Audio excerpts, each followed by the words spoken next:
APA Florida webinar, When Ethics Collide. This is Melissa Zornita, the past president of the APA Florida chapter, and we're thrilled to have so many people in attendance this afternoon. So far we've got a record number of 156 and growing of you out there, so apparently a lot of folks need their ethics CM credits. The APA Florida Executive Committee has committed that we really wanted to provide more free certification maintenance opportunities to planners across the state, and so this is one of a series of webinars that we've been doing, and we're thrilled today to have Mary Kay Peck of Kay Peck and Associates and Lorraine Duffy-Suarez, the planning manager at the Hillsborough County School District, joining us today for this presentation. Throughout the presentation, there will be some opportunities for interaction with you all, and there will be some polls, and there also, which should be, when they're launched, become evident what you should do with them. And then there also is a chat function on the screen that will allow you to ask questions or answer questions, and we'll be able to see those questions and take them up as we go. I would also like to mention that this webinar is being recorded and will be available on the chapter website probably in about a few days or a week with the holiday, and so that will be available for additional viewing. And with that, I'm going to turn it over to Mary Kay and Lorraine to give us a little introduction of themselves. Thank you very much, Melissa. And as Melissa said, my name is Lorraine Duffy-Suarez, and I am the General Manager for Growth Management and Planning for the School District of Hillsborough County. And I am going to change the page, or I am not going to change the page. And that's me. So the first thing I'm going to say is, hey, does anyone know where I'm standing? All you Florida people online? Anybody want to take a guess and guess where I might be standing in that picture? Just type in your answer. If you say it out loud, we can't hear you. Any guesses? Not a single guess. Certainly someone would guess on that. If you are guessing, we can't see it. So, well, I'm in Tampa. I'm on the Platte Street Bridge looking over the Hillsborough River, and you can see we got a little bit of a skyline going on in Tampa. So I'm going to ask Mary Kay, why don't you tell us about yourself? Okay. So I'm Mary Kay Peck, and Melissa already mentioned that I'm the principal of Kay Peck Associates. Who knows where I'm standing? If you have a guess, please type it in. We'd love to see what your guess might be.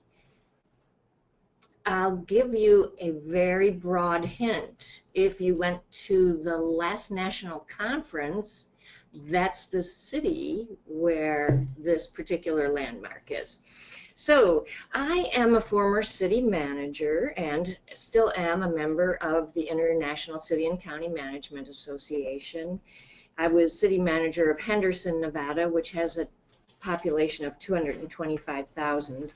And before that, I was planning director during the period when Henderson was the fastest growing city in the United States. I've been really involved in APA for years and years and years, and have done a lot of volunteer jobs, including chapter president, APA board member at large, and past national president. But the job I have now as a volunteer in APA is one that I'm really proud of. I am the chair of the APA Foundation, and watch for the foundation to start doing some really terrific things over the next couple of years. And so there are no guesses as to where I'm standing. It's in Lincoln Center in New York City. It was just before going to the opera. So here we go. On to the next slide, which is, we really need your participation today. We hope we get more participation than we did on the guesses of what cities we were in. So just as a reminder, and we'll tell you this a couple of times, you can type in your questions or comments at any time, and we'll be curating them. If we're able to, we'll answer them right away, or we'll answer your comments right away. And use the chat function and send it to organizers and panelists. And as we get towards the end of the webinar, we'll also be doing some ethics scenarios, and then we're really going to need your participation and for you to put your answers in writing on there for us. So with that, let's move along. And I must acknowledge two of my colleagues, Bonnie Johnson, who is an associate professor of urban planning at the University of Kansas, and my friend Steve Preston, who is a city manager in San Gabriel, California. This webinar is based on presentations that we have given at the annual National Planning Conference and on some research that the three of us have done that I'll be talking about in a little bit. So I wonder, you were probably wondering why we called you all here today. And no, it's not to show you a funny cat video, but we want to share some insights with you on ethics from both the AICP and the ICMA perspectives, which is somewhat different than maybe you've had in other ethics seminars, but we think that there's a good reason why planners and city managers might want to better understand each other and from what perspective we're working from with our, at least our ethical, professional ethics. So at that point, we're going to go to the next. Let me go down. Yes. Why are you here? That's the question. Perhaps you missed your lunch and you thought, I'll sign up for this webinar and I'll eat and listen to this webinar and eat my lunch. Or maybe you've already violated the AICP Code of Ethics. We hope that's not the case, but maybe you have and you're one step ahead of the law. But more than likely, you've struggled with the challenges of working within a city with the city manager and leaders who don't always share your views of the world and how you operate as a planner, and if we have any city managers, and we'll look into that later, trying to bring to some type of unity what planners are looking at and what city managers are looking at. And we hope that's why you're here today. So, Lorraine, maybe this is a good time to ask, are there any city managers in our viewing audience? If there are, please type in this is a You're gonna poll. take the poll, yeah. So, Patty, if you could start that first poll. Do we have any city managers in the audience? So then you have 60 seconds to answer this poll, and we'll share the results with you when they come in. So why are we here?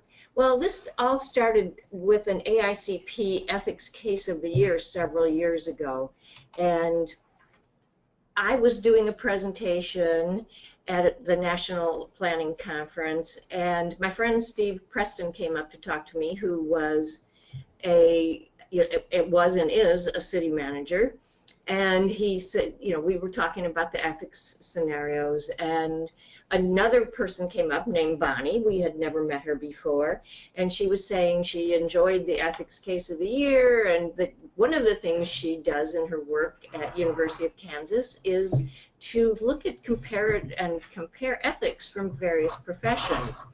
So the two of us were talking about, well, and actually the three of us, why in those ethics cases of the year are city managers always portrayed as a bad guy?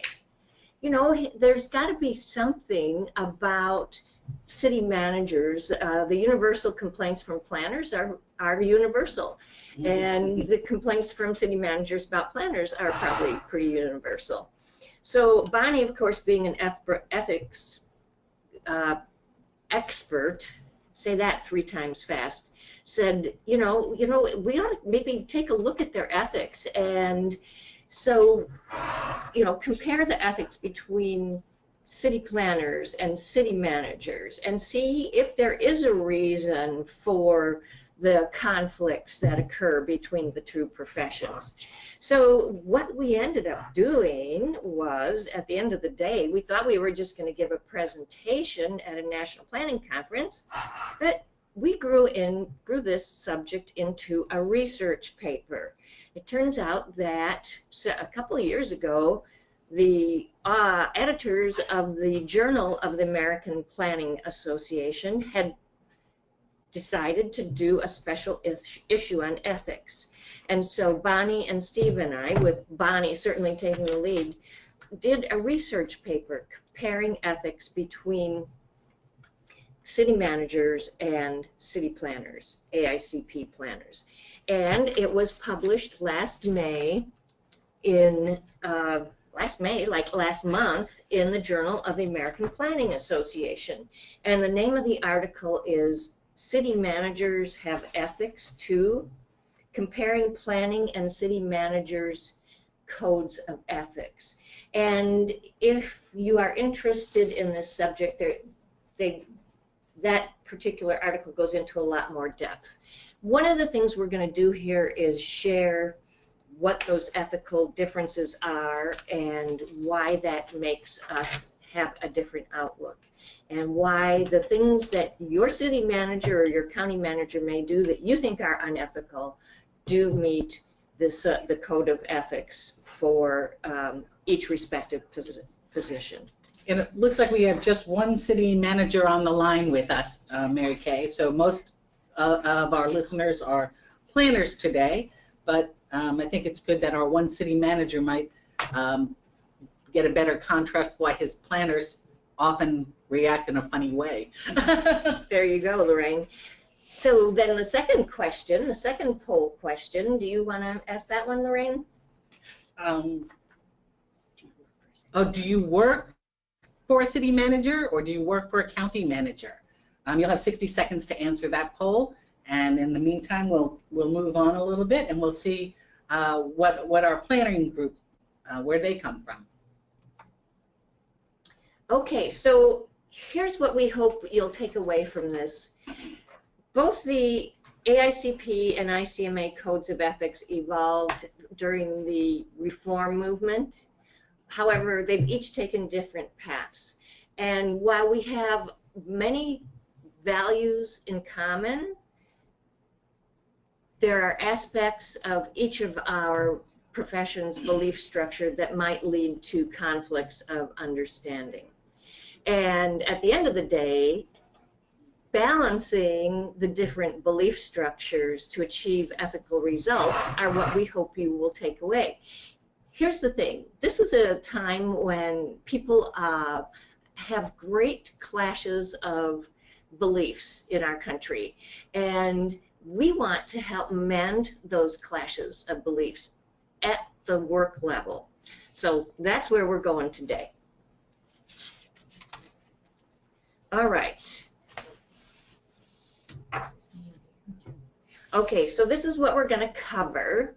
We're going to have a little pop quiz to see what it is that you know about codes of ethics, and Lorraine will be conducting that. We're going to have a brief overview of the ICMA and AICP codes of ethics. We'll discuss what research into the code tells us. Then we will have an opportunity. We'll present ethics scenarios, and we'll need you to chime in and you tell us what you think about those ethics scenarios. And finally, we'll wrap up with our takeaway messages. First of all, the question you've all been waiting for: why on earth do ethics matter? Okay, well, there's a lot of reasons why ethics matter. First of all, in our profession, we handle a lot of sensitive information. And when I say I'm talking about the AICP Code of Ethics, because this is, after all, a certification maintenance course we're teaching here today. So there, we handle a lot of sensitive information. We may be driving down the street with one of our very dear friends who says, oh, look, wonder what they're going to be putting on that vacant lot. We know way before the public knows. And we have that sensitive information that we can't share. And one of the reasons it's sensitive is that there's money to be made by planning decisions. There's lots of money. The development industry is an industry and it's for making money. So there's money to be made. And then finally, we face ethical challenges all the times in our daily work. By having a code of ethics, we have a commitment to the public and to ourselves and to our colleagues. People know what we stand for. And the written code of ethics embodies the values that we as a planning profession have. It helps us guide our decisions and move forward on a daily basis. And then finally, having a code of ethics elevates your profession. And a little bit later, I'll be talking about the sociology of professions. It lets people know what we expect of ourselves and what they can expect from us. Oh, and now it's time for the pop quiz, the game you've all been waiting for. We're going to ask that you type your answers in on the bottom. In the chat. In the chat section. So these, we won't spend a whole lot of time on them other than to see how familiar folks might be with the codes, and maybe this will help highlight to you some of the differences between them when the answers are revealed. So the first one is, which code promotes racial and economic integration? And let's see for a second if we get an answers here. You can put an A or an I. Perhaps people are still eating their lunch. Could that be? This is Brandon? Patty. Some people are answering under the questions. People are answering I and A. Okay. For some reason we can't see it, I guess. There's a It's reason. AICP, ICMA. So people are saying A or I, and some people say both. Okay. And I'm going to tell you now, you're going to want to say both on almost all of them, because I think aspirationally we hope both of them are, but since they are, there is a little bit of a difference between the codes. This particular one is actually an AICP code, rule of conduct and aspirational principle, promoting racial and economic integration. I think there's something similar about diversity in the ICMA code, but it's not the same. The next one doesn't want to come down. Hold on. Technical. There we are. Elected representatives of the people are entitled to the credit for the establishment of policies. So some answers on that one. Well, It looks overwhelmingly ICMA. that is correct. I guess that's obvious about are entitled to the credit. And I think sometimes as a planner, that might be one you struggle with. The third one, exercise independent professional judgment. What do you see in there, Patty? We're getting a lot of AICPs and a handful of both. It's actually the AICP. This one, affirm the dignity and worth of the services rendered by government. Overwhelmingly ICMA. That's correct. How about serve the best interest of all the people?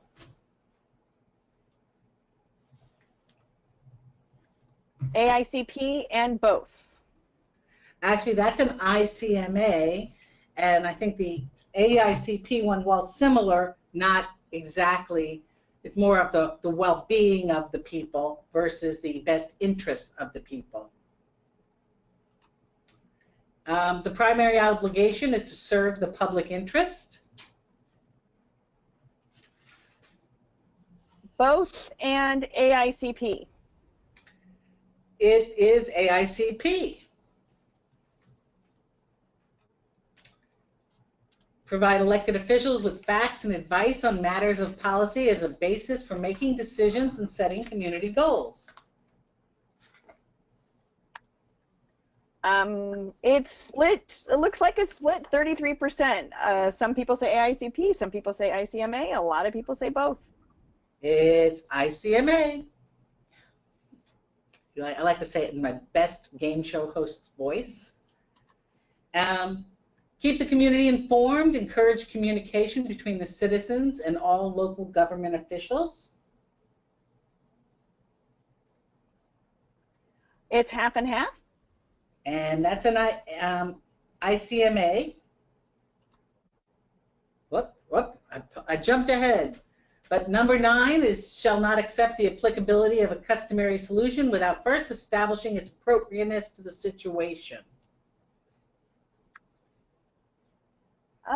They're conflicted. Some say ICMA, some say AICP. That's an AICP about always looking for other solutions before just accepting the way, I guess that's the way we've always done it. And then number 10 is we'll strive to comply with the principles of sustainable development in the performance of professional duties. AICP. Nope, that's a trick question because it's actually the American Society of Civil Engineers. And we throw that in because a lot of times engineers get a bad rub as well as city managers from planners. But you see, they have their ethics too, and I think that just goes to show you you could mistakenly think that was a planning, but it's actually an engineering ethic. So we're going to move on now. I think you've got a feel for the codes, and Mary Kay is going to talk a little bit about the ICMA code. And when you're listening to this, and I'm going to say, I read the article that Mary Kay and her colleagues put together, and I did this presentation with her before. And there are a lot of subtle differences, but it actually really, if you listen closely to the distinctions as a planner and what the city manager's goals are, I think you'll start to understand them a little bit better. So Mary Kay, why don't you tell us a little about this code of ethics? Thanks for the promo on the article, Lorraine. It's that is one of our goals today, is for you to understand why city managers don't behave according to the AICP Code of Ethics, and yet they practice ethical behavior. The ICMA Code of Ethics is in the process of being amended, and it was adopted for the very first time in 1924. And here's one thing that they do that's pretty interesting that we don't in the AICP Code of Ethics. There's only 12 tenets in the ICMA Code of Ethics, but under that they have guidelines, and so not every tenant, but a lot of them have guidelines that are, that have been vetted by the organization that are there to help you understand the Code of Ethics, which to me is a very useful function. So one of the bigger differences is around advocacy. One of the things that we as planners are supposed to do is to be an advocate for those who don't have a voice. That is not part of the ICMA Code of Ethics. The ICMA code in a lot of places is stronger, and the organization is often more direct about enforcement. Enforcement is much more public and open than it is pretty much in AICP. So let's go through the 12 tenets. The first one is to be dedicated to the concepts of effective and democratic local government by responsible elected officials and believe that professional general management is essential to the achievement of this objective. So you've got to have city managers according to the Code of Ethics. The second tenet is to affirm the dignity and worth of the services rendered by government and maintain a constructive, creative, and practical attitude toward local government affairs and a deep sense of social responsibility as a trusted public servant. The third tenet is to be dedicated to the highest ideals of honor and integrity in all personal and public relationships in order that the member may merit the respect and confidence of the elected officials, of other officials and employees, and of the public. And so that is a big difference from the AICP Code of Ethics, which is your public relationships. And the ICMA Code particularly specifically points out that you need to have honor and integrity in your personal relationships as well. So you can't just be a honorable city manager, you have to be an honorable person. Whereas according to the AICP Code of Ethics, you could be an honorable planner and be a rotten person. So that's a possibility, but not according to the not ICMA. a criminal. You can't be a criminal. That's right. Okay. You'll talk about that, I know. No. So that particular tenet has a number of guidelines that have to do with impressions of influence or conflicts of interest. Having respect for others in the profession. And then we move on to tenet 4, which is to recognize that the chief function of local government at all times is to serve the best interests of all the people. Now, this is one of the tenets that's being open right now for amendment. And I was at an ICMA regional meeting in March, and they opened this particular one for comment. And there's only one guideline under there, and it has to do with length of service. And it says that in order to render a professional service to local government, you must serve a minimum of 2 years. So the one and done, that does not meet the ICMA Code of Ethics. And that's really the only guideline under that particular code of tenant. So, you know, with the dual memberships, being an AICP planner and an ICMA member, I thought, well, okay, let me bring this up in the open discussion part, because one of the things that planners are always doing is trying to figure out what is the public interest. Mm-hmm. And so I said, well, what is the best interest of all the people? And to summarize the comments, it basically was, hey, we're city managers. Of course what we do is in the best interest of all the people. Now let's talk about this term of service thing. What about, does it apply to everybody in the organization? If you're a member of ICMA and you're an administrative analyst, does it apply to you? If you're a millennial and you like to switch jobs every year or 18 months, does it apply to you? And that's where the discussion went in that particular instance. I thought that was kind of and I want to ask on that. We had done this presentation a couple of months ago, and shortly after that, and Mary Kay had mentioned that same tenet in the 2-year, and not long after that I read an article and I sent it to her. It was about a city manager who left after a very short term because that city manager was working in a local government that seemed to have some questionable activities, and that city manager did not want to be associated with that and was choosing to leave that position based on that. And according to the paper, and we know that's all true, but it seemed like there were some issues going on and that person wanted to leave. And so I sent that over to you and said, well, now here's a perfect example of why someone might want to leave less than 2 years, but yet that there's not really relief for them under the ICMA Code of Ethics. Is that more or less correct? Well, under the guideline, there is some relief. It says that if it's under special circumstances, it could be in the best interest of the local government and the member to separate in a time shorter than 2 years.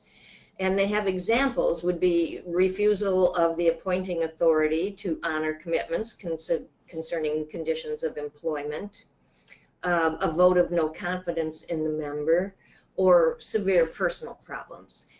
But it's what they say also in the guideline is that it's the responsibility of an applicant for a position to find out the conditions of employment. And inadequately determining the terms of employment prior to arrival doesn't justify premature termination.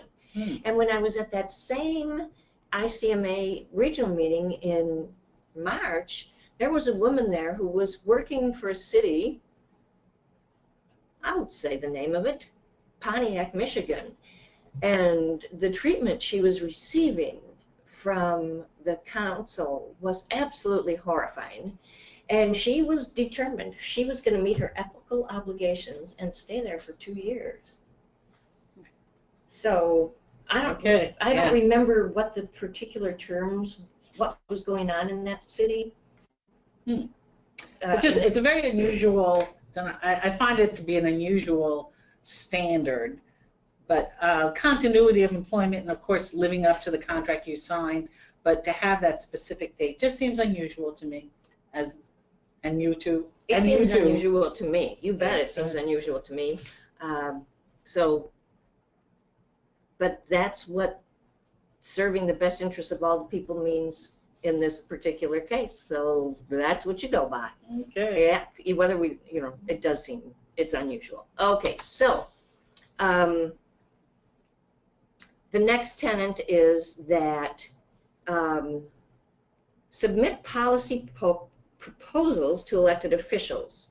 Provide them with facts and advice on matters of policy as a basis for making decisions and setting community goals, and uphold and implement local government policies adopted by elected officials.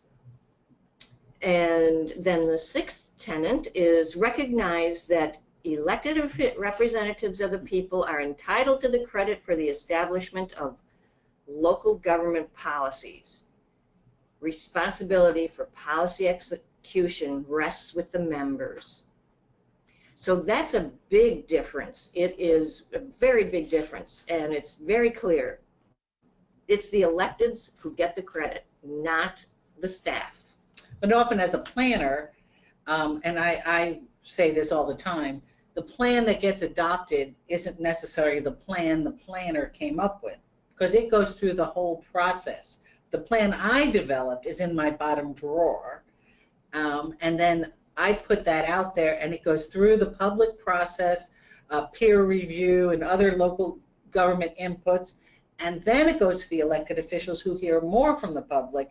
So, in fact, in the end, that's probably more correct that it is their plan, but you might see one policy that was yours and say, oh, that's mine. But really, it's all theirs because they kept it in.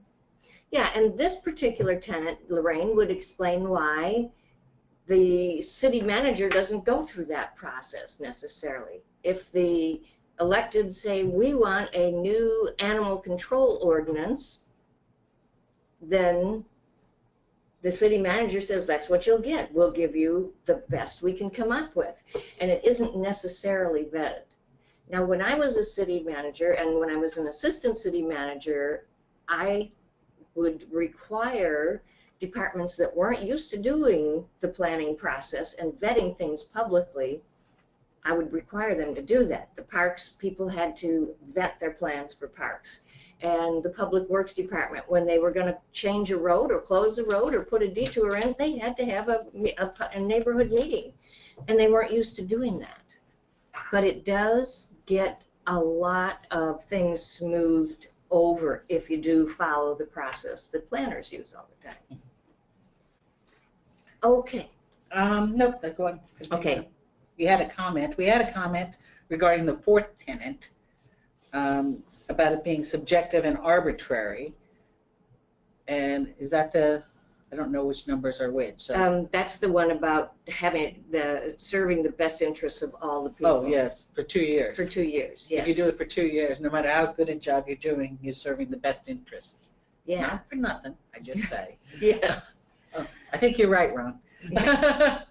Okay, so then the 7th tenet is to refrain from all political activities which undermine public confidence in professional administrators. Refrain from participation in the election of the members of the employing legislative body. So that's your city or county commission. And there are quite a few guidelines with this one, and and it basically says don't participate in political activities. Don't endorse candidates, don't make financial contributions, don't sign or circulate petitions, don't participate in fundraising activities. Don't do it. Plain and simple, just don't do it. The only exception is when there are elections relating to the type of government. So if you're going to switch from a strong mayor to city manager or vice versa. The 8th tenet is to make it a duty to continually improve the members' professional ability and to develop the competence of associates in the use of management techniques.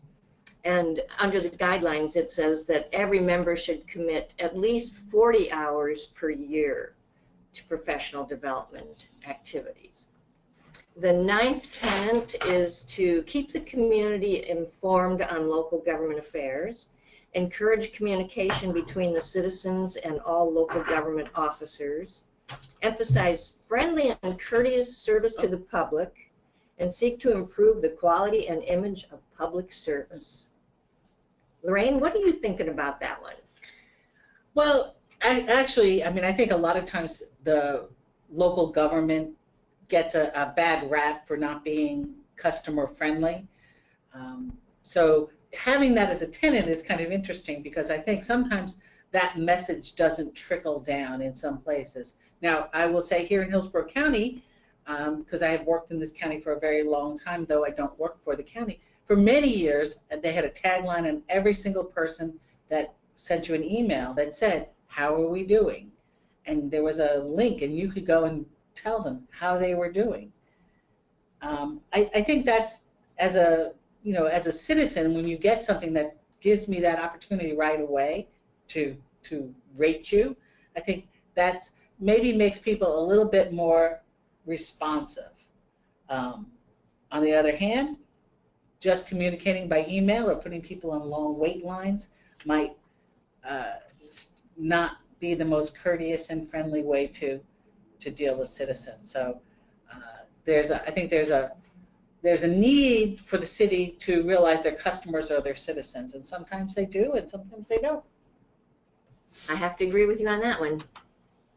Okay, so we've got 2 more tenets left. One is handle all matters of personnel on the basis of merit so that fairness and impartiality govern a member's decisions pertaining to appointments, pay adjustments, promotions, and discipline.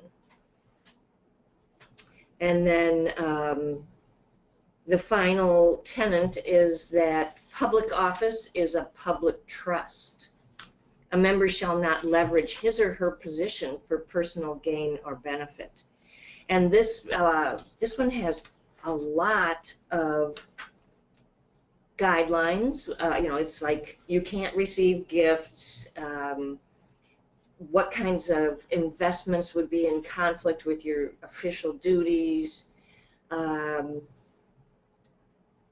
If you have a personal relationship that could present an appearance of a conflict of information, not being able to accept private employment outside of your official job, unless it's teaching, lecturing, writing, or consulting, but otherwise pretty much not being able to do it.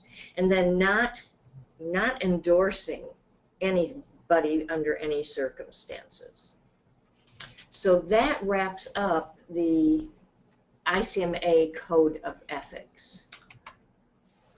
Well, I'll talk a bit here now about the AICP Code of Ethics that likely all of you are AICP, so you probably at least passed the test, so you probably have an idea of what these are. But we're going to look at the code in its several parts. First, the code has aspirational principles, and we'll talk a bit about those. There's 3 principles. But unlike the tenets, the 12 tenets in the ICMA, these are aspirational. They're not, if you will, regulatory. They're kind of guiding the rules of conduct. That there are 26 of those. But if you are failing to meet the aspirations, there's not a punishment or charge of not complying with the code. It's really the 26 rules of conduct, and I'll talk a little bit about those. And then the code procedures. If you want to get an advisory, for instance, you come across a situation and you're not sure exactly what the ethics are involved in this. There's a couple of things you can do. First, informally, you can get advice from the ethics officer, and that person can give you some informal advice. And the ethics committee may put out an opinion on that. But the informal process is really a phone call or an email and outlining the situation and seeing if you can't get some advice from the ethics officer. Now, there can also be a more formal process, and that's where you bring you ask for an opinion. In courts, I guess it's like a advisory opinion from the Attorney General or something, but in planning, we go to our ethics officer and our ethics committee, and we make a request on a specific point of ethics, and the ethics committee or ethics officer can on their own issue an opinion on a particular situation. And one that I'll mention later is the social media question, because that's one that lingers out there and probably needs to have some refinement, and I don't think the AICP committee needs to wait until someone asks a specific question, that maybe they should start offering some guidelines on that. That's my 2 cents. And then complaints. There's a very detailed process on how complaints are handled. And then discipline. And Mary Kay mentioned the ICMA. They have a pretty public form of discipline. They admonish or in public, for the most part, people who they find to have violated one of the 12 tenets. In AICP, and hopefully none of you ever find this out, that you can get a letter of admonishment, you can get a public reprimand, you can get a letter, or you can get a suspension of your AICP, or you can have it revoked, your AICP. And the planner's convicted of serious crimes, and I think I made a little comment about that earlier, it can't be a criminal. And the obvious ones of taking a bribe and committing a serious crime, or those are obvious. But I was interested because not paying your taxes. Not paying your taxes is one of the reasons is considered a serious crime that you can lose your AICP for. And I'm a good taxpayer myself, in case anyone's listening in. But I suspect there are people planners, especially in private practice, who have to pay quarterly taxes and maybe don't remember or whatever. But I just throw that out because I found that to be an interesting point. But that's considered a serious crime in APA. So it's not just doing something that AICP finds, but it's just a crime against civil crimes, or felonies, I suppose.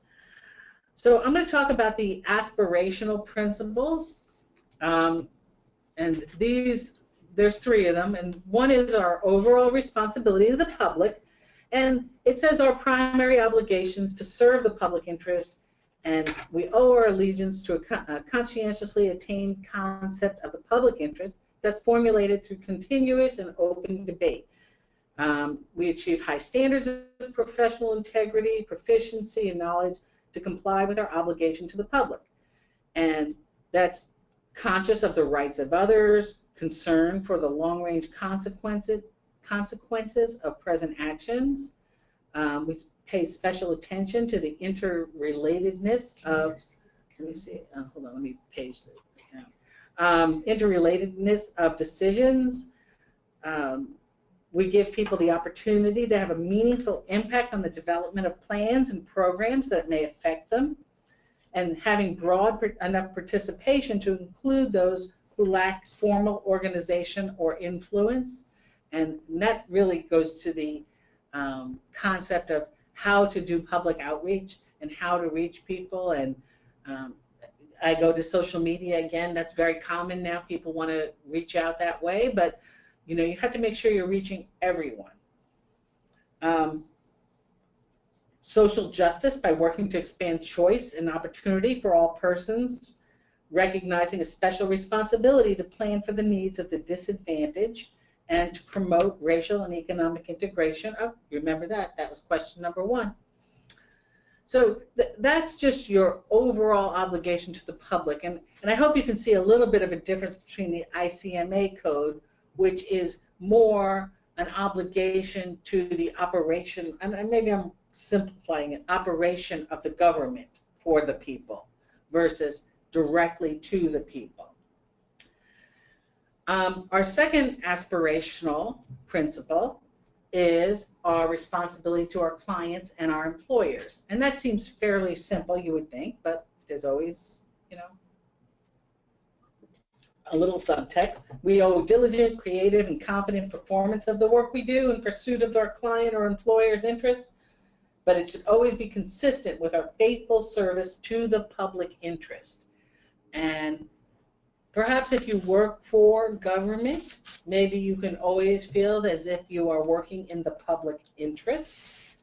But a planner in private practice who's advocating for a client needs to always put that hat on too, that I am advocating for the public interest, not only your client.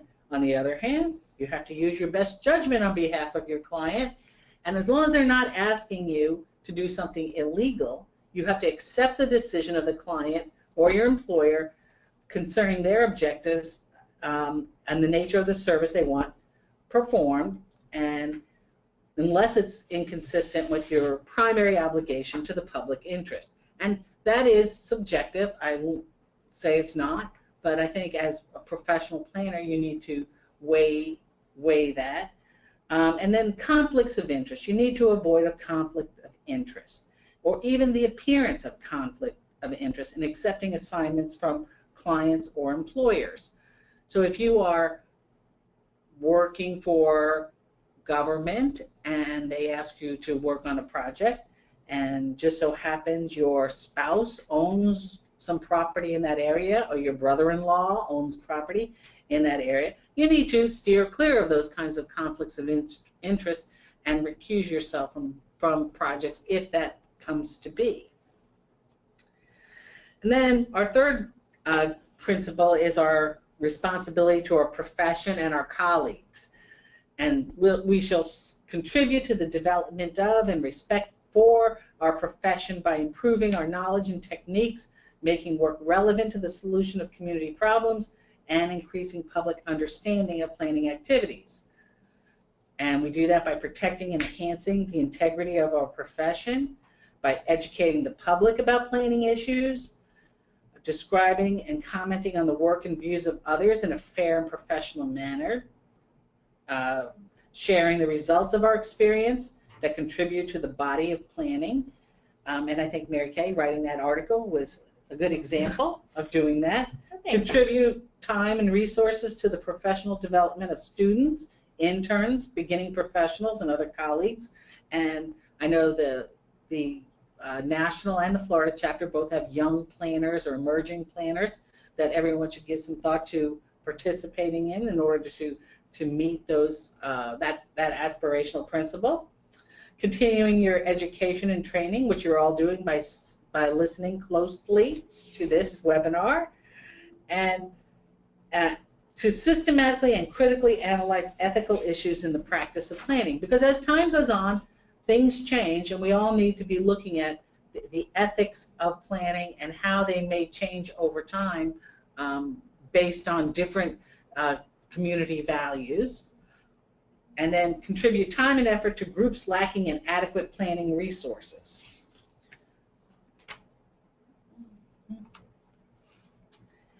So I'm going to talk about the rules. Now there's 26 rules, and I'm not going to read 26 rules. Which app would you like to use? Oh, Mary Kay's phone talked to me. Must recognize me. So, sorry, I'm going to laugh now. Okay, so the 26 rules, but we've broken them down into 4, I guess Connie Cooper did for us. She broke us down into 4 themes. That conduct that's in essence illegal, or it's less than truthful, conduct that affects the public confidence, and conduct that's unprofessional. So I'm just going to give you a few examples, for instance, of some of those rules of conduct. So under the illegal, we shall not accept, this is number 2, we shall not accept an assignment from a client or employer when the service to be performed involves conduct that we know to be illegal or in violation of these rules.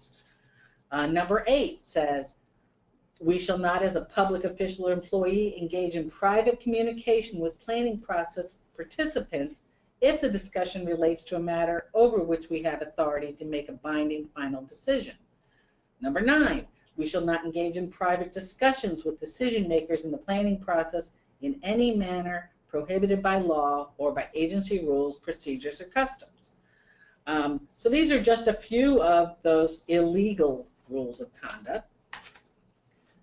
Conduct that's less than truthful, perhaps illegal is probably right in there with less than truthful. But let's look at B16. That would be look me. We shall not accept work for a fee or pro bono that we know we cannot be performed with the promptness required by the prospective client. B11, we shall not solicit prospective clients or employment through the use of false or misleading claims, harassments, or duress. B12, we shall not misstate our education, experience, training, or any other facts for which are relevant to our professional qualifications. That is also saying you're AICP when you're not, or failing to maintain your AICP. Number 19 says we shall not fail to disclose the interests of our clients or employers when participating in the planning process, nor shall we participate in an effort to conceal the true interests of our clients. And that's an interesting one to me, and I don't know, Mary Kay, if you have anything to add on this, but sometimes when you're in a planning process, a community planning process, and a property owner hires a planner to monitor the situation, but they don't want their identity revealed, the property owner. So you're the planner. Who are you there for? I don't know if that's ever happened in your practice where somebody has come in, but I've had planners who sit in the back of the room and don't participate but monitor, and you don't really know why they're there. You know they're working for somebody, you just don't know who it is. So, and you know it's probably a developer, and sometimes you can guess because certain applicants seem to do work for certain developers. So, yeah, the monitoring situation is pretty common. But you can't lie about who you're representing. Right. So the next one is the public confidence. And if you look at B5, our rule B5, it says, we shall not as public officials or employees accept from anyone other than our public employer any compensation, rebate, or other advantage that may be perceived as related to our public office or employment. Obviously, that would undermine the public's confidence in planning. Also, B4 that says, we shall not, as salaried employees, undertake other employment and planning, unrelated related profession, whether or not for pay, without having made full written disclosure to the employer. So you can't take even a side job that you're not getting paid for if there's a potential that that job could conflict with what you're doing, and without making it very clear. Rule number 14 says we can't use the power of any office to seek or obtain special advantage that's not a matter of public knowledge or not in the public interest. Again, you do something like that and that shakes the public's confidence, and the common expression of they're all crooks comes to mind.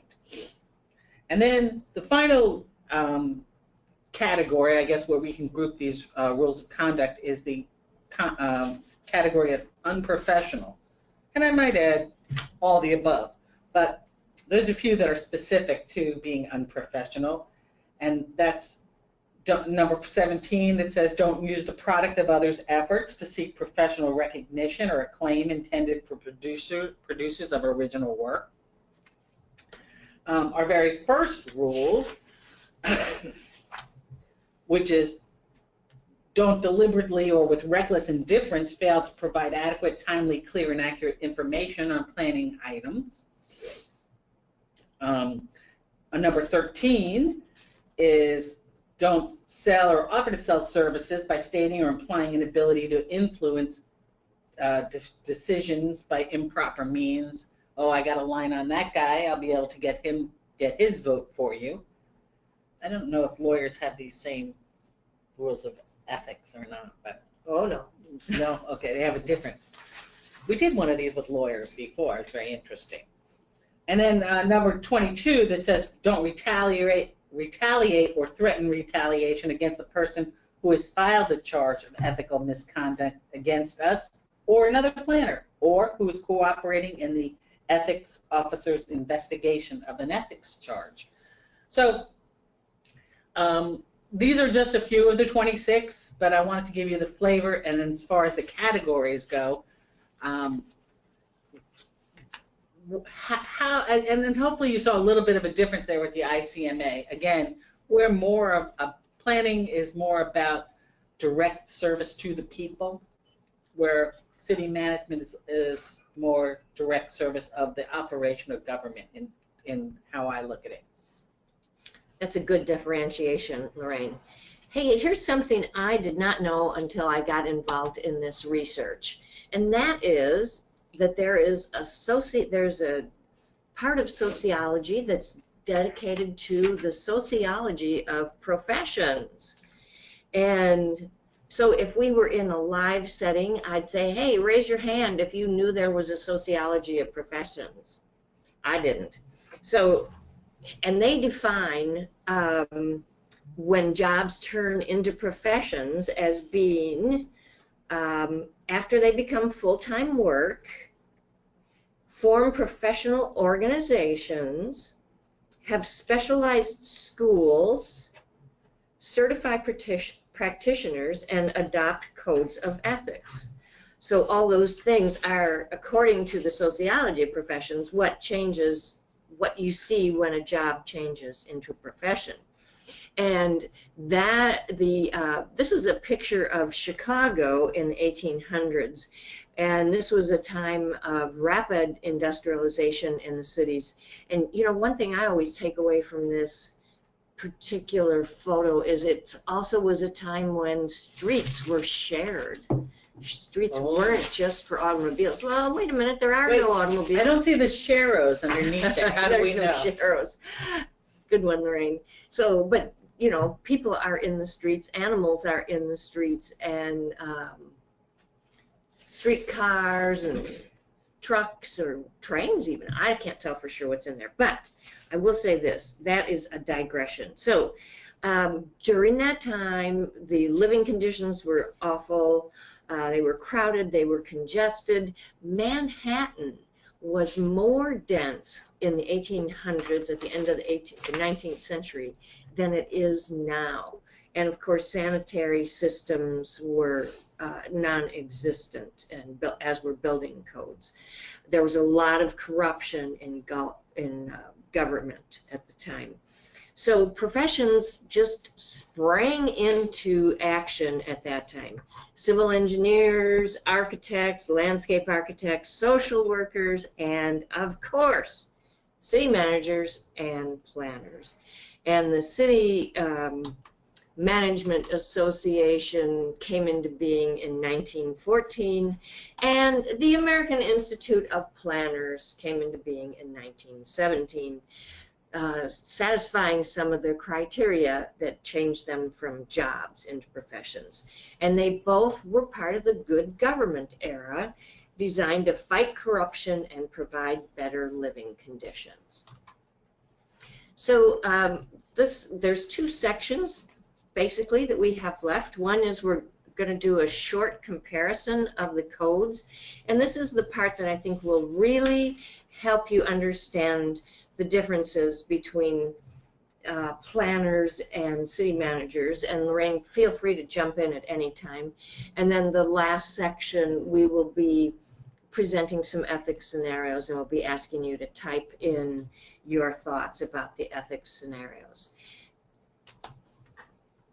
Whoop, whoa. How did I, oh, I went to the wrong.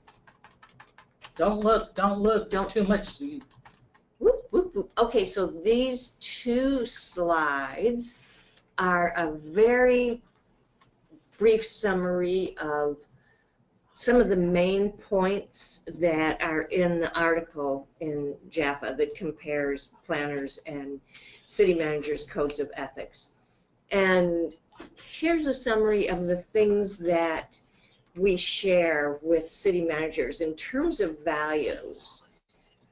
Both professions value competence, confidentiality.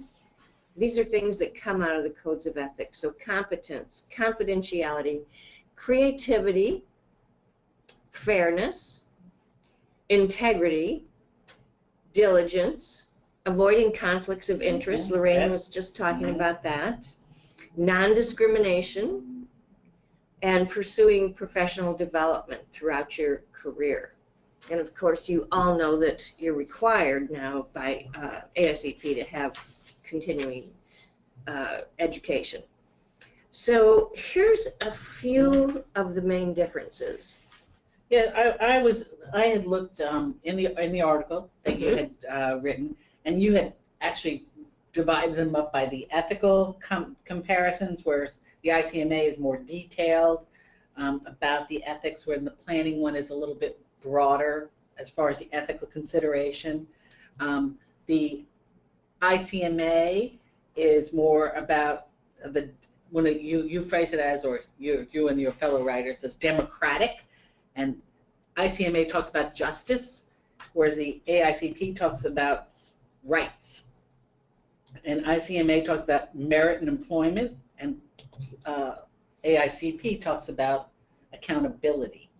The issues of balance, better communities, natural built environment, continuous and open debate. And then as planners, that's something we always seek to do. And I think the example you gave earlier about the city manager, city says we want this, the commission, and the city manager says, okay, they will do this without putting value onto what he's being directed. Whereas planners, we're continuous and open debate. We always want to have that discussion of something before it moves forward. And I think sometimes that's where, as a planner, you get the rub, when you might see your local government pursuing something, and maybe they won't even go through with it.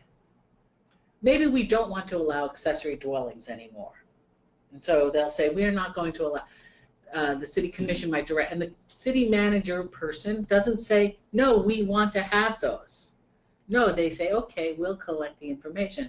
And you as the planner might say, no, this is ridiculous, this is the trend, this is what people want. And you go out and collect all that information and bring it to your city manager. The city manager doesn't put his foot down right there or her foot down right there and say, this is a bad idea. And I think that's one of the ethical differences, is what a city manager does versus what the planner does. And giving people the meaningful impact on the process. Planners are very process-oriented, open debate and involvement of people, making sure everyone has a chance to be involved. The interrelatedness of your decisions and the long-range consequences of decisions today. In the ICMA code was more on social responsibility, and the AICP was more on social justice. And then, and it's with respect for the profession. I think what you said is that the continued education, they were both very similar. I think, and I'm not getting paid for her article, mind you, but having read through that article, it really gave a very good, and this is just a shorthand version of it here that we're giving people, but I think as a planner to really understand this, and I hope you're getting that little bit of taste here, the differences between what your city and county managers are trying to achieve and what you as a planner are trying to achieve, and how you can better serve them by letting them do their job and then do your job really well, right, and bring it to them, you know. Now, Mary Kay, you've worked as a city manager and as a planning director in the same town. How did that work? Well, you know, I had a couple of realizations that hit me quite hard and quite fast.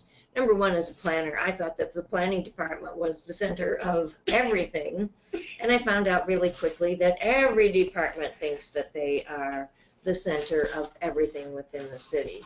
And, you know, firefighters, cops, public works, each department thinks that it is the most important. I also had to change the way I thought about stuff and know when to shift, you know, from one code of ethics to the other and when to combine them. One of the things that ICMA does is to publish a local government planning handbook, and they've done that for years and years and years. The green book, they always used to have green covers, and maybe they'd quit doing it. But that was done because ICMA recognized the value of planning.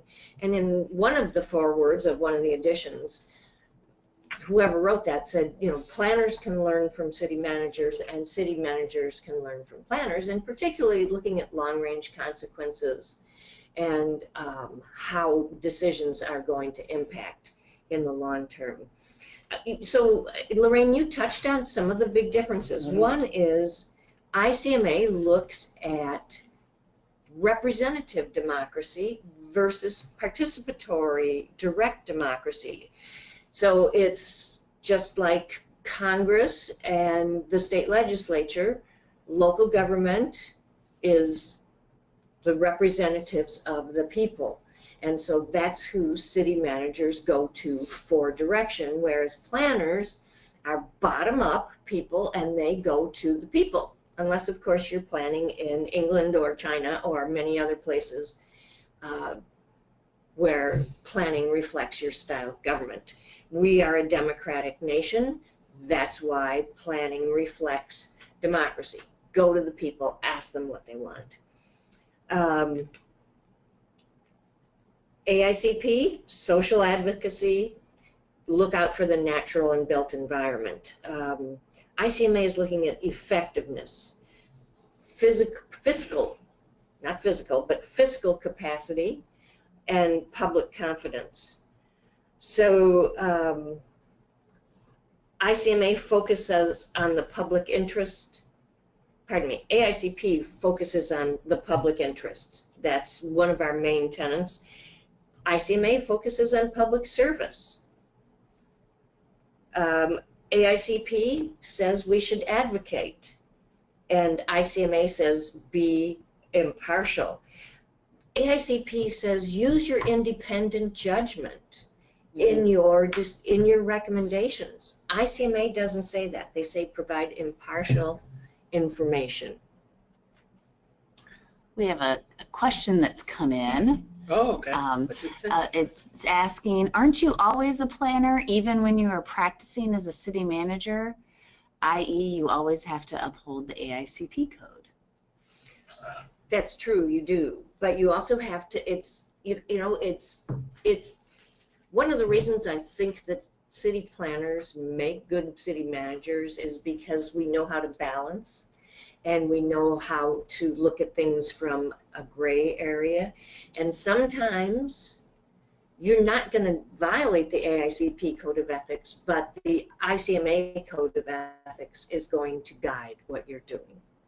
So yes, you've always got those hats on. Sometimes you wear both of them, and sometimes you wear one or the other.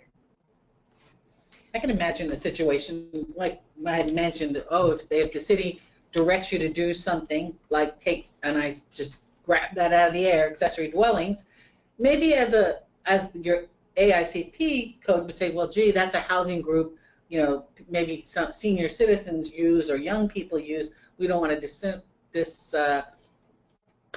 discriminate and not allow that housing. But as the city manager, you don't say it then. You take the assignment, and then your staff works on it. You have somebody on your staff who can work on it. So you're not violating it. You're just moving it to the right department, as opposed to then saying, yes, we have to get rid of these things because that's what the city wants. I think you could balance it, and I'm sure you got to. Oh, yes. You did. Lots of times. Okay, let's move on to our ethical scenarios. And so folks, get ready to put your answers in the chat area at the bottom of the slide menu. We will outline these scenarios, and then we would love for you to tell us what you think. So this first one is called Challenges in the New Era. And you could probably set this one during the Great Recession. Tough times, a local government has looked at making all the cuts that they can make. All services have been cut, and they still need more. They're still going to have to cut more. And it's kind of, we've cut all the way to the bone. What are we going to do now? Well, the city council comes up with a brilliant idea. They say, hey, you know what, let's ask everybody to donate money so we don't have to cut services anymore. We could ask our local corporations, we can ask our vendors, we can ask prominent residents, we can ask all kinds of people to give us money so that we don't have to keep cutting services. And the city manager is thinking, oh no, what on earth are we going to be, how are we going to be able to make this work? And of course the city attorney pops up and says, hey, it's okay to do that. You can do that. After all, we use donations to fund the Performing Arts Center, so there's no reason we can't use it for services. So the city manager sees, the potential for all kinds of things going amiss. There, the number of donors, who's going to be out there asking for the money, how are you going to do a good firewall, and says, as a trained city manager would do, we need really sound public policy to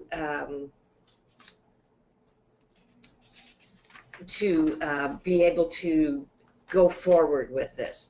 So at this point, let's talk about what an ICMA manager would do and what an AICP manager would do before we get to what the city manager does in this particular instance. Folks out there in the audience, what do you think, according to the AICP Code of Ethics, you would have to be careful about in terms of a donation program to to make sure that we don't have to cut services in this city? Do we have any comments? Well, and Patty has suggested that if folks want to raise their hand, I think there's an icon on the top right of the screen that indicates you can raise your hand. She'll unmute you, and then you can answer the question that way. That is great. So, folks, if you want to answer this question, what challenges do you see to a donation campaign. Is it ethical to do this? And what parts of what in the AICP code of ethics would apply? Charles Pattinson has a answer for you. Charles, you have been unmuted. Well, I think, this is pretty typical. The attorney says it's legal, and the question becomes the appearance of it not being very appropriate, so I would say no. Thank you, Charles. Okay. The AICP Code of Ethics, I think the appearance of a conflict of interest would loom for me, because if I'm the owner of Acme Housing Home Building, and I say, oh, I will happily donate to this to help improve the city's services, and then a week later I am in seeing the planning director with my application for 350 new homes. I think that would give pause to people, and even if I don't come in this week, if I came in 3 months, that, oh, this person helped to fund the city services. Then also the public integrity of our profession, that perhaps our department or something is being funded through private donations. And what is it we do? Well, we issue sign permits and building permits, and there's a whole area that the planning profession touches that almost anybody who donates might have to come through. So I think the potential for the conflict and the long-range consequences of this, I would think that's where AICP would come up. Any other hands up there? Well, Charles, Yes.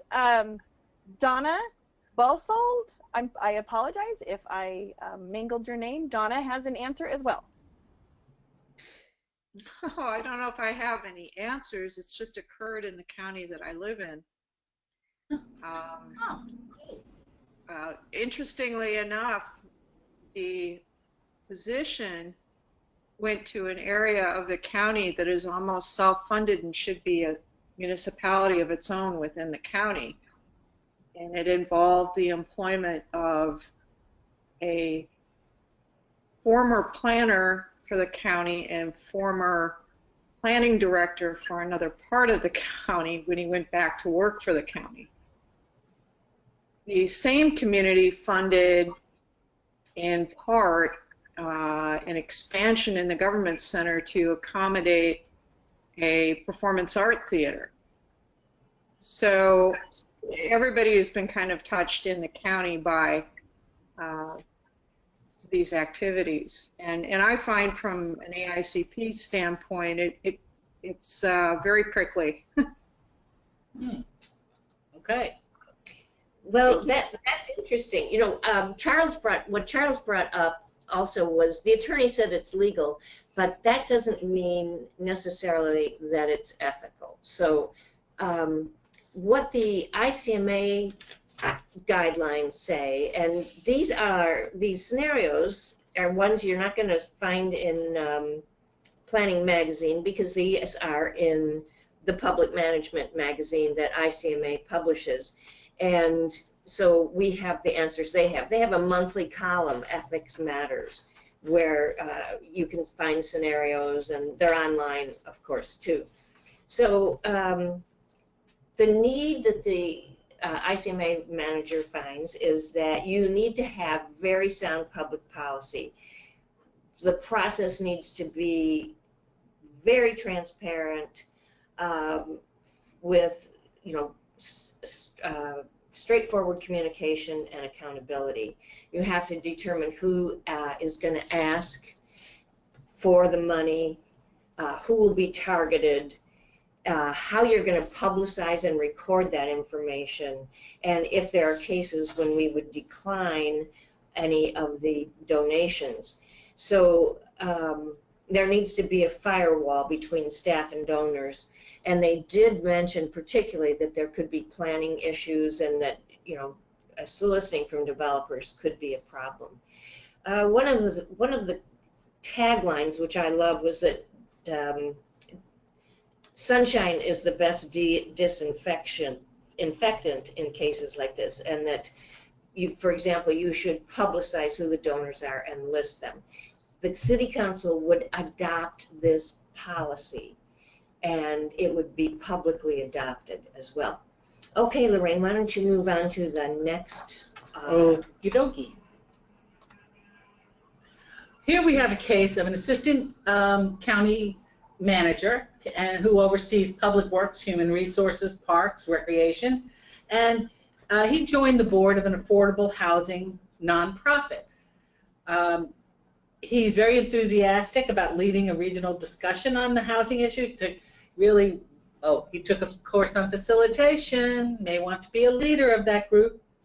The information that he has to bring to the group, they're all public records, nothing privileged, just wants to do good for the community and bring the information that's out there to this nonprofit.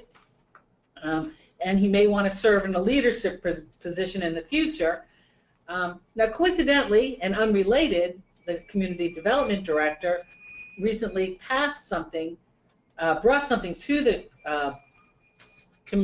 county commission of supervisors, and they rejected this proposal for affordable housing. Now, that didn't diminish the assistant county manager from wanting to participate on this board, but do you see any ethical conflicts with his responsibility as an assistant county manager serving on this nonprofit or being in leadership on that?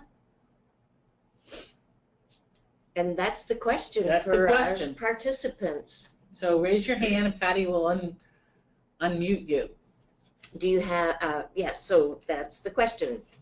We would like somebody to give their opinion about, if you've served on a board similar to this, you may have some ideas of, what this assistant county manager should be doing.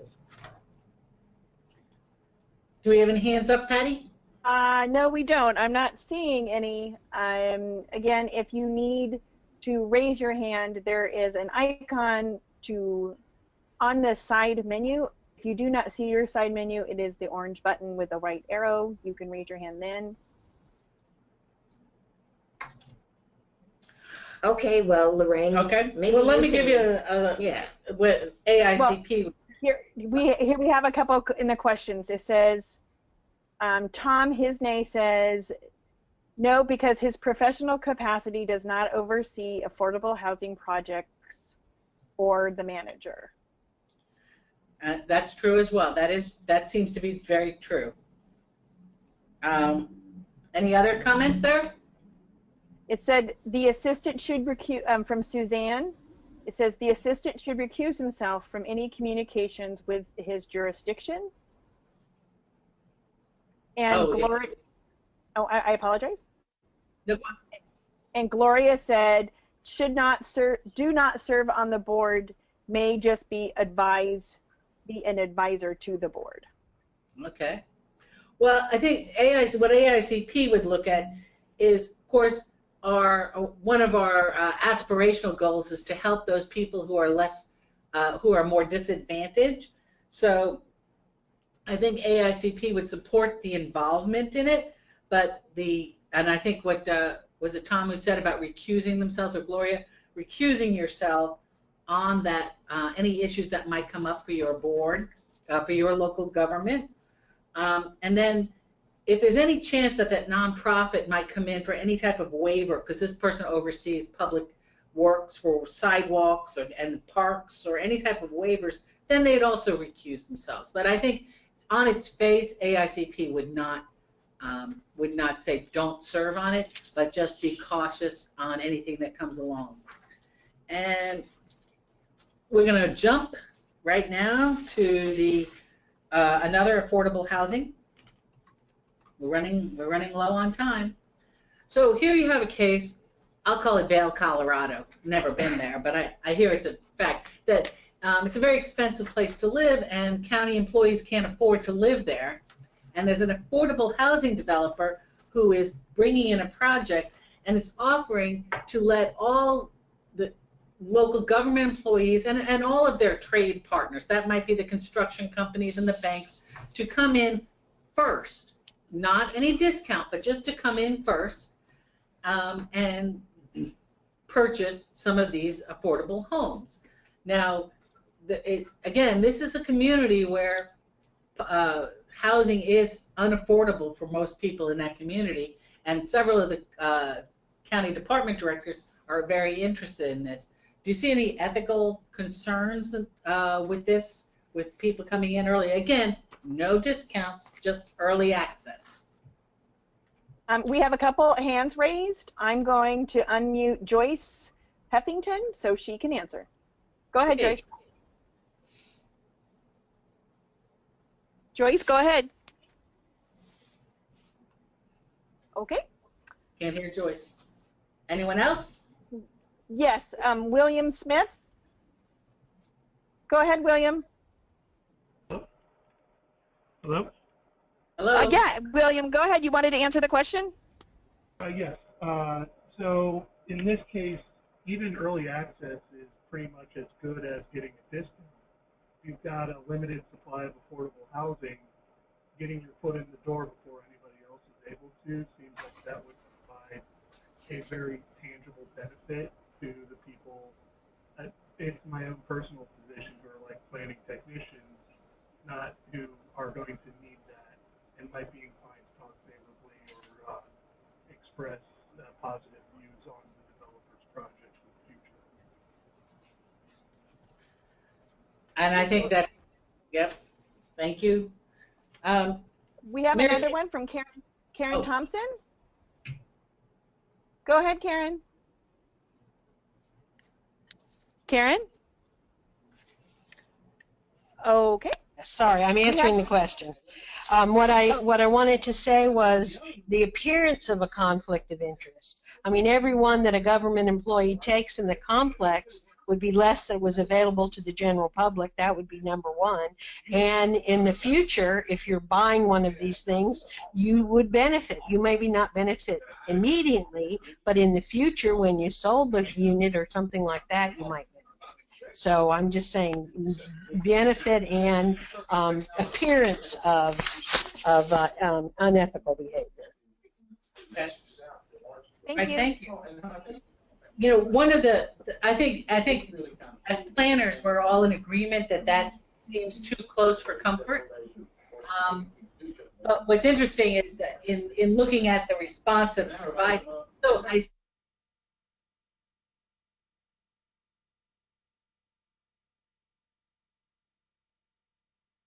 guy have the Parks and Recs department may not have that same ethical, you know, other departments are not under the same kind of ethical considerations that AICP is. So the community city manager or county manager may say, well, everyone can participate, but the planning director may say, but not the planners, because we're going to be looking at this guy down the road. He's going to come in with more projects, and so planners shouldn't participate, but maybe other city employees could.